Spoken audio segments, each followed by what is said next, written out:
Everyone. My name is Justin Jenkins, and I am a board certified hearing instrument specialist with Mid America Hearing in Mount Vernon, Missouri. And I just wanted to take a few minutes and talk about cleaning of custom hearing instruments and just kind of show you different ways that you can clean them and different components of those. So we're going to turn this down here just a little bit. Okay.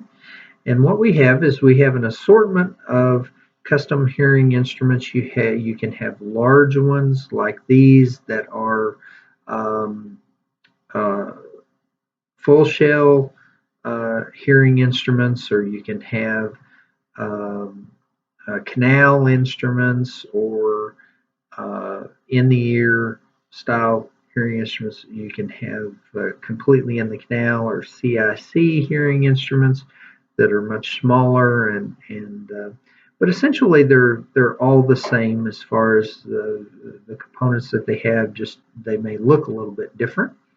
Um, but anyway, I just wanted to take a few minutes and talk a little bit. This is a full shell hearing instrument, and you could have a wheel on here that could adjust the volume up and down for you. You could have a push button as well that could change programs. They may be available or may not be. You most certainly will have something that resembles a microphone or a microphone cover, which I don't know if you can see that or not, but it'll be up here. And you could have dual mics, so you could have two of them for directionality, or you could just have a single microphone. The different styles and faceplates are different, and this little door right here, this part here is where your battery goes. Oops, slipping out of my hand. Where the battery goes. Okay, and and they'll have different sizes of batteries. But anyway, when you take this out of your ear, the first thing you want to do is just take a look at it and take a tissue and clean it. Wipe it off. Make sure that you clean up around the portion that goes into your ear. That's probably going to be the most dirty is this part here, which is going to be the part that goes actually into the ear canal. But you want to just wipe it all down and clean it all off. Make sure you don't have any debris or moisture or anything like that on it. And then after you do that, then you want to take a look at. You're going to have a couple of holes. Okay, one is going to have tubing in it, and typically that is the one that's on top. Okay, it's going to have kind of a little rubber tube that you may or may not be able to see, but most of the time you can kind of see it located there. That's the receiver tube, or that's where the sound comes from. So when you're getting sound out of it, that's where that comes from, and that goes in and then goes back inside and goes into the components of the hearing instrument. Okay, and then you may or may not have a vent hole. Okay, which is a hole that leads back and leads to the outside of the hearing instrument. Now this one has a very small vent, okay, but you could have them with ones that look like this that have a great big vent in it. So the vent you can see on the faceplate side typically. You'll see it located somewhere if it has it available. You've got two holes. You'll have one that doesn't lead to the outside, and then you'll have one that does. That one that does, you can take a cleaning wire. Let's see if I can get one here and show you what I'm talking about. This blue cleaning wire, or you may have a little black one that is on a handle that would have a handle that has a black filament on it like this. But either way, it doesn't really matter. But you can use that to clean this vent out. So you start on the outside of the hearing instrument and you want to run that through, okay? And when you push that through, see how it comes out the other side here on the part that goes in your ear. So you just want to push that through and clean it, push it all the way through and then pull it out. If you have one that just has a handle, it's going to stick in there like this. You just push it through and when you push it through and it comes out, then maybe take a tissue and wipe the end of this off, okay?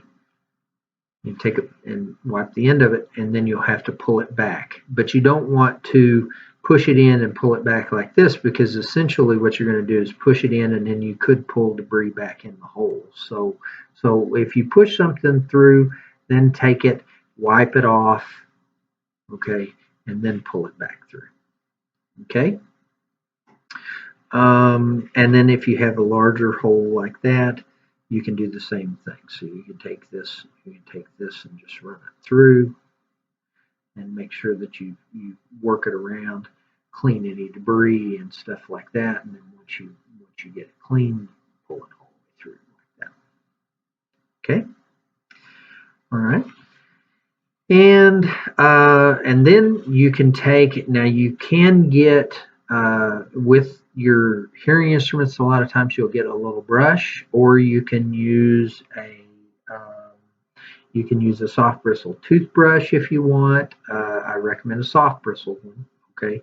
But you can use this little brush, and you can take and brush the components of the faceplate. So you want to brush around here, brush around on the microphones. And when you brush on the microphones, make sure that you brush across them. Don't brush down on top of them. So you got this piece here. You wouldn't want to brush on it like this, because you'll push debris down through there. You want to turn it sideways and then brush across like that. So you'd want to brush across it. Okay? And that'll clean it off, clean that debris out, and keep that from clogging up on you there. You can open up the battery door too. So you open that up like that. And then if you have debris in there, you remove the battery and then you can brush that out. You want to be real careful with the battery doors though, so that you don't pop it off or you don't break it, because you could end up cracking the plastic or breaking that piece off, and then you'd have to have that replaced. Okay.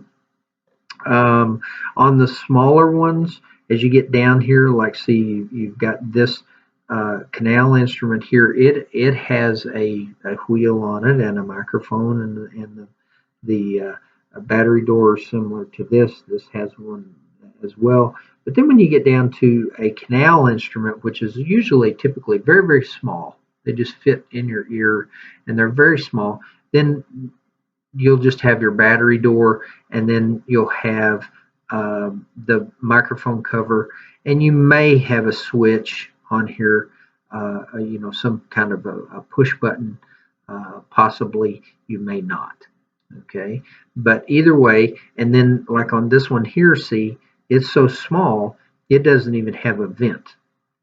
So there's no hole in it, nothing to clean there.